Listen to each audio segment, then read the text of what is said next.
to make coffee instant. Ingredients: glass,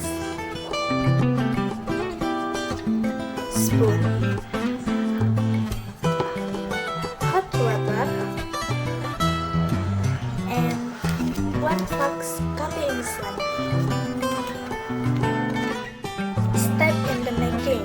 First, scissors 1 sachet coffee instant.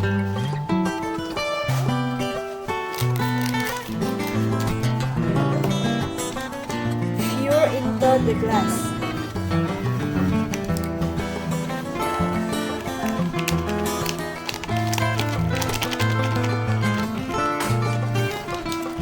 Second, pour hot water into the glass.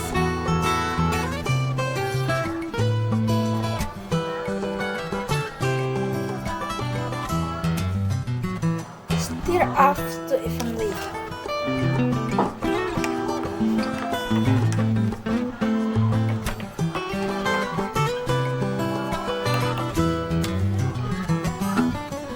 Three, pour brown granule into the glass.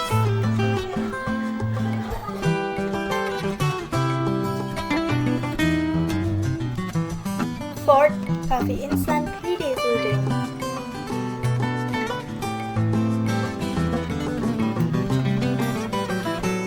Okay guys, that's all I can give for you.